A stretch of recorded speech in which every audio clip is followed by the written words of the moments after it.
السلام علیکم۔ آج ہم ایک ایسے موضوع پر بات کر رہے ہیں جو پچھلے کچھ عرصے سے کافی خبروں میں ہے۔ پاکستان اور افغانستان کے درمیان جو سرحدی جھڑپیں ہیں وہ حال ہی میں کافی شدت اختیار کر گئی ہیں۔ جی بالکل۔ ہمارے پاس جو ذرائع ہیں وہ سمجھیں کہ وسط اکتوبر 2025 تک کی صورتحال کا احاطہ کرتے ہیں۔ اس میں دونوں طرف کے موقف، زمینی حقائق کیا ہیں اور اس کشیدگی کے ممکنہ اثرات کیا ہو سکتے ہیں، یہ سب شامل ہیں۔ آج کی اس گفتگو کا مقصد یہی ہے کہ ان واقعات کی تہہ تک پہنچا جائے، سمجھا جائے کہ بھئی اصل مسائل کیا ہیں، یہ جو متضاد دعوے آ رہے ہیں یہ کیوں ہیں، اور یہ معاملہ صرف چند سرحدی جھڑپوں سے بڑھ کر کیوں اہم ہے۔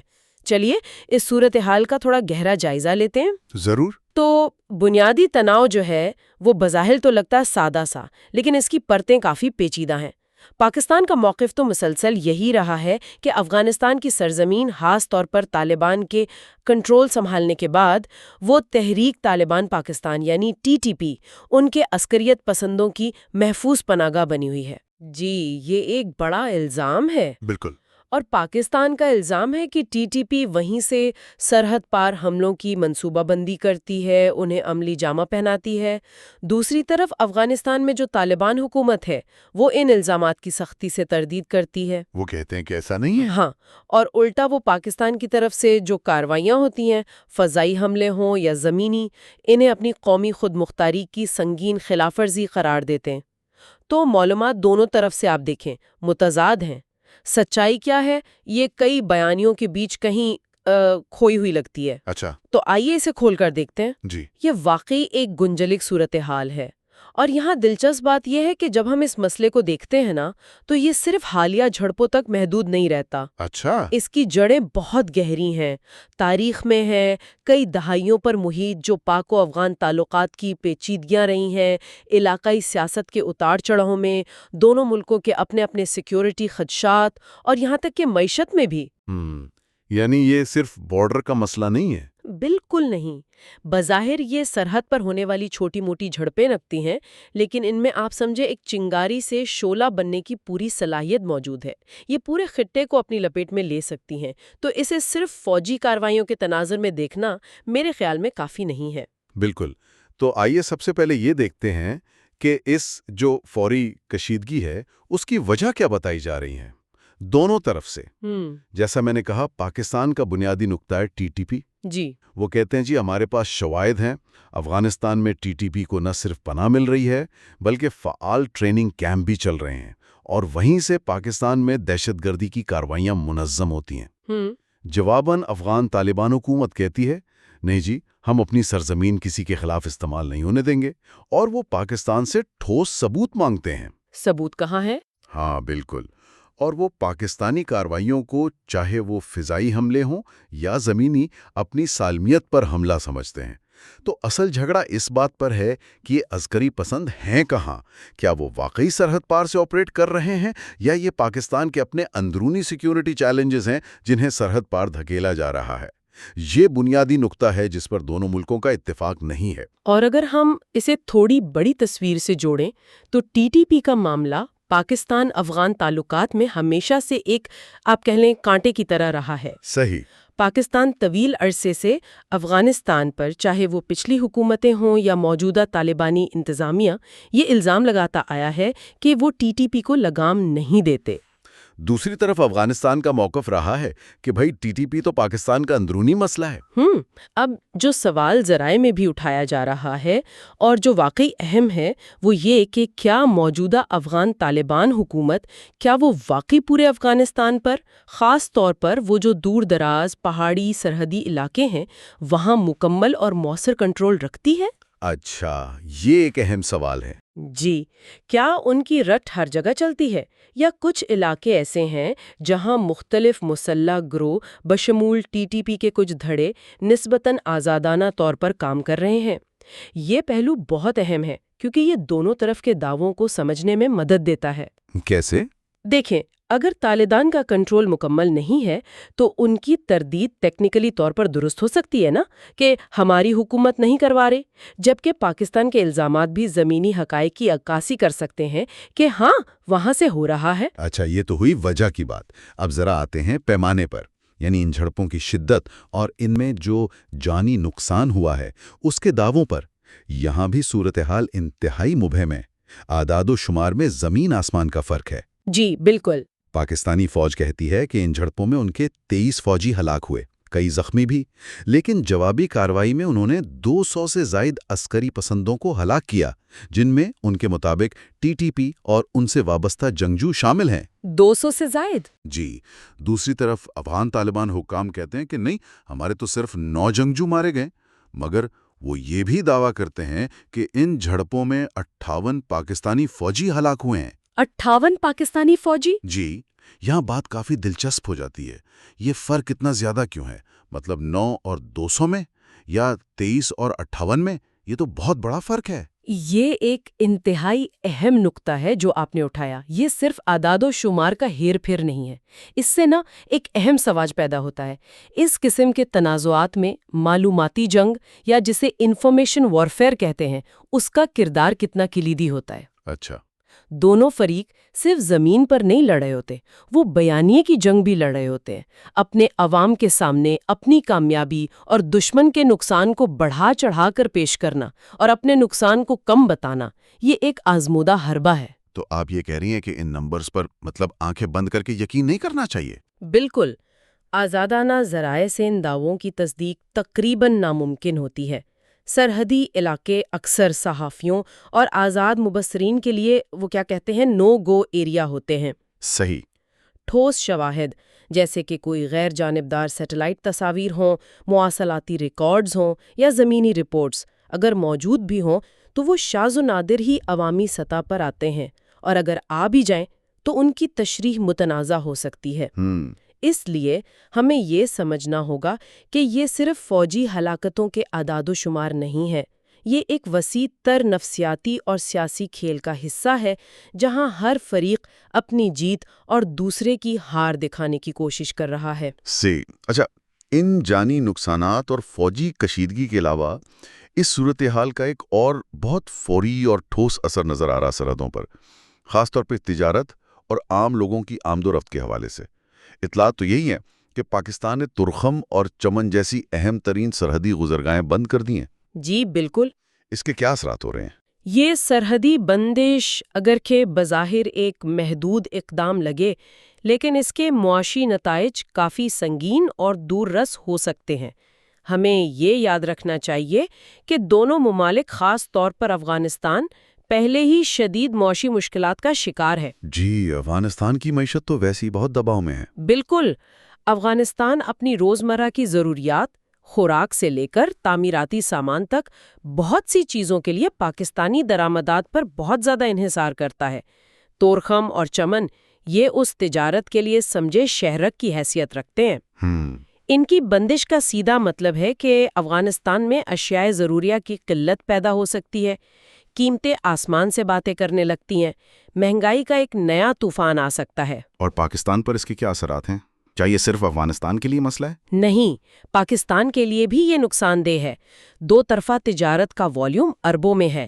اس کا رک جانا پاکستانی برآمد کنندگان، خاص طور پر وہ جو پھل، سبزیاں اور دیگر اشیاء افغانستان بھیجتے ہیں، ان کے لیے بہت بڑا دھچکا ہے۔ اچھا۔ ذرائع بتا رہے ہیں کہ سرحدوں پر ٹرکوں کی لمبی قطاریں لگی ہوئی ہیں جن میں اکثر وہ سامان ہے جو جلد خراب ہونے والا ہوتا ہے، پیرشیبل گڈز۔ یہ ڈرائیوروں اور تاجروں کے لیے براہ راست مالی نقصان ہے۔ جی بالکل۔ اس کے علاوہ پاکستان کے جو سرحدی شہر ہیں جیسے پشاور ہے، کوئٹہ ہے، ان کی مقامی معیشت بھی اس تجارت سے بہت جڑی ہوئی ہے، وہ بری طرح متاثر ہوتی ہے۔ تو یہ صرف کابل یا اسلام آباد کا مسئلہ نہیں رہتا، یہ ان ہزاروں عام لوگوں کی روزی روٹی کا بھی سوال بن جاتا ہے جو اس سرحد کے آر پار تجارت سے وابستہ ہیں، تاجر ہیں، ٹرک ڈرائیور ہیں، مزدور ہیں اور ان کے خاندان ہیں۔ تو یہ انسانی پہلو بھی بہت اہم ہے۔ اچھا، یہ تو معاشی پہلو ہوا۔ سفارتی محاذ پر کیا چل رہا ہے؟ کیا کوئی بات چیت ہو رہی ہے؟ کوئی ثالثی کی کوششیں؟ سفارتی سطح پر بھی کافی گرما گرمی ہے۔ ذرائع کے مطابق پاکستان عالمی برادری پر، خاص طور پر جو بااثر ممالک ہیں اور اقوام متحدہ، ان پر زور دے رہا ہے کہ وہ افغان طالبان پر دباؤ ڈالیں کہ بھئی وہ ٹی ٹی پی اور دوسرے عسکریت پسند گروہوں کے خلاف ٹھوس کارروائی کریں۔ پاکستان اپنا کیس پیش کر رہا ہے کہ وہ دہشت گردی کا شکار ہے جس کی جڑیں سرحد پار ہیں۔ دوسری طرف افغان طالبان ہیں، وہ مسلسل پاکستان پر اپنی خود مختاری کی خلاف ورزی کا الزام لگا رہے ہیں۔ وہ ثبوت مانگ رہے ہیں؟ جی، وہ پاکستانی دعووں کے ثبوت مانگ رہے ہیں اور بین الاقوامی فورمز پر اپنا دفاع کر رہے ہیں۔ اطلاعات یہ بھی ہیں کہ پس پردہ کچھ کوششیں ہو رہی ہیں، جیسے سعودی عرب اور قطر، جن کے دونوں فریقین سے اچھے تعلقات ہیں، وہ ممکنہ طور پر کشیدگی کم کرانے کے لیے کوئی کردار ادا کرنے کی کوشش کر رہے ہوں گے، لیکن ابھی تک کسی بڑی کامیابی کی کوئی واضح خبر نہیں ہے۔ یہ خود مختاری کا معاملہ بار بار سامنے آ رہا ہے۔ بین الاقوامی قانون اس بارے میں کیا کہتا ہے؟ اور کیا اس میں وہ جو پرانا مسئلہ ہے ڈیورنڈ لائن کا، اس جیسے تاریخی مسائل کا بھی کوئی کردار ہے؟ خود مختاری اور بین الاقوامی قانون یہ بالکل اس پورے معاملے کے مرکز میں ہے۔ دیکھیں، بین الاقوامی اصولوں کے تحت کسی بھی ملک کی علاقائی سالمیت اور خود مختاری کا احترام بنیادی حیثیت رکھتا ہے۔ جی۔ بغیر کسی ٹھوس، ناقابل تردید ثبوت اور جواز کے دوسرے ملک کی حدود میں فوجی کارروائی کرنا، چاہے وہ فضائی ہو یا زمینی، یہ بین الاقوامی قانون کی خلاف ورزی سمجھی جاتی ہے۔ اسی لیے افغانستان پاکستانی کارروائیوں پر شدید احتجاج کر رہا ہے۔ صحیح۔ دوسری طرف بین الاقوامی قانون ریاستوں کو حق خود حفاظتی یعنی سیلف ڈیفنس کا حق بھی دیتا ہے، اگر وہ یہ ثابت کر سکیں کہ ان پر سرحد پار سے مسلسل حملے ہو رہے ہیں اور جو میزبان ملک ہے وہ ان حملوں کو روکنے کے لیے نہ تو اہل ہے اور نہ ہی آمادہ۔ پاکستان کا موقف اسی حق خود حفاظتی کے گرد گھومتا ہے۔ اچھا۔ جہاں تک ڈیورنڈ لائن کا تعلق ہے تو یقیناً اس کا بھی ایک کردار ہے۔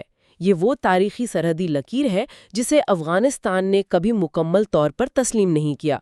اگرچہ یہ براہ راست حالیہ جھڑپوں کی وجہ نہیں ہے، لیکن یہ پس منظر میں ہمیشہ موجود رہتی ہے۔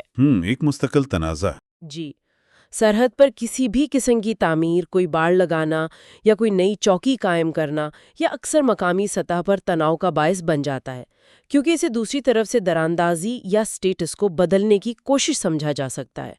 تو یہ تاریخی عدم اعتماد اور سرحدی تنازع جو ہے، یہ موجودہ کشیدگی کو مزید ہوا دیتا ہے۔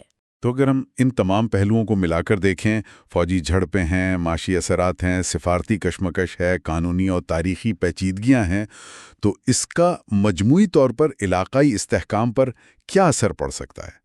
کیا یہ صرف دو ممالک کا آپسی معاملہ ہے یا اس کے اثرات زیادہ وسیع ہو سکتے ہیں؟ یہ یقیناً صرف دو ممالک کا معاملہ نہیں رہ سکتا، خاص طور پر اس خطے میں جہاں ہم ہیں۔ اگر یہ کشیدگی بڑھتی ہے اور خدا نخواستہ قابو سے باہر ہوتی ہے تو اس کے علاقائی استحکام کے لیے بہت سنگین نتائج ہو سکتے ہیں۔ مثلاً؟ پہلا خطرہ تو یہی ہے کہ یہ جھڑپیں کسی وسیع تر، زیادہ روایتی قسم کی جنگ میں بدل جائیں، جس کے نتائج ظاہر ہے تباہ کن ہوں گے۔ دوسرا، اس میں دیگر علاقائی طاقتوں کے ملوث ہونے کا خطرہ بڑھ جاتا ہے۔ اچھا۔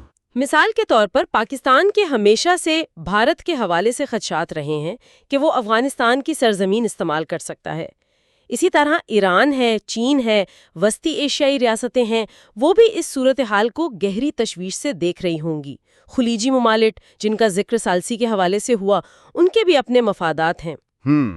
تو یہ ایک علاقائی مسئلہ بن سکتا ہے۔ جی بالکل۔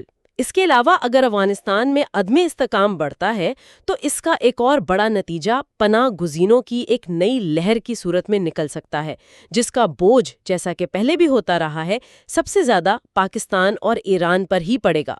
تو اس سب کا مطلب کیا ہے؟ کیا مطلب ہے اس کا؟ اس کا مطلب یہ ہے کہ پاکستان اور افغانستان کے درمیان امن و استحکام صرف ان دو ممالک کے لیے ہی اہم نہیں، بلکہ پورے خطے اور حتیٰ کہ عالمی برادری کے لیے بھی اہم ہے۔ علاقائی عدم استحکام کے جو معاشی، سیاسی اور انسانی اثرات ہوتے ہیں وہ سرحدوں تک محدود نہیں رہتے، وہ پھیلتے ہیں۔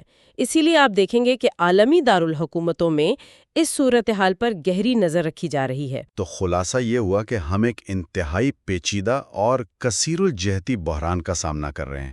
ایک طرف ٹی ٹی پی اور سرحد پار حملوں کے الزامات ہیں، تو دوسری طرف خود مختاری کی خلاف ورزی کے دعوے۔ جی، جانی نقصان کے بارے میں متضاد اور، جیسے آپ نے کہا، ناقابل تصدیق اطلاعات ہیں۔ سرحدی بندش سے دونوں ممالک کی معیشت اور عام لوگ بری طرح متاثر ہو رہے ہیں۔ بالکل۔ سفارتی سطح پر الزام تراشی بھی ہے اور کچھ کوششیں بھی ساتھ ساتھ چل رہی ہیں، جبکہ پس منظر میں تاریخی سرحدی تنازعات اور علاقائی طاقتوں کے مفادات بھی کارفرما ہیں۔ واقعی صورتحال کا کوئی آسان یا فوری حل نظر نہیں آتا۔ آپ نے بالکل درست خلاصہ کیا، اور آخر میں ایک سوچنے کے لیے نکتہ جو ہمارے ذرائع میں حل اور آگے کے راستے کے حوالے سے اشارتاً ملتا ہے۔ اس گہرے عدم اعتماد، یہ جو متضاد سیکیورٹی خدشات ہیں اور معاشی مجبوریاں ہیں، اس ماحول میں آخر وہ کون سے عملی اقدامات ہو سکتے ہیں جو طویل مدت میں پاکستان اور افغانستان کے درمیان کشیدگی کو کم کرنے کی کوئی بنیاد فراہم کر سکیں؟ کیا ہو سکتے ہیں؟ کیا مشترکہ سرحدی نگرانی کے کوئی مؤثر میکانزم بن سکتے ہیں؟ سرحد کے انتظام پر نئے اور قابل عمل معاہدے، یا انٹیلیجنس معلومات کے تبادلے میں زیادہ شفافیت؟ کیا اس طرح کے اقدامات، جن کا ذکر مختلف زاویوں سے ذرائع میں ملتا ہے، واقعی اس برف کو پگھلانے میں کچھ مدد دے سکتے ہیں؟ یا مسئلہ اس سے بھی گہرا ہے؟ یا کیا بنیادی مسئلہ اعتماد کا ہے، جسے بحال کرنے کے لیے اس سے کہیں زیادہ گہری اور سیاسی سطح پر مفاہمت کی ضرورت ہوگی؟ یہ وہ سوال ہے جس پر شاید دونوں ممالک کی قیادت کو اور عالمی برادری کو بھی سنجیدگی سے غور کرنے کی ضرورت ہے۔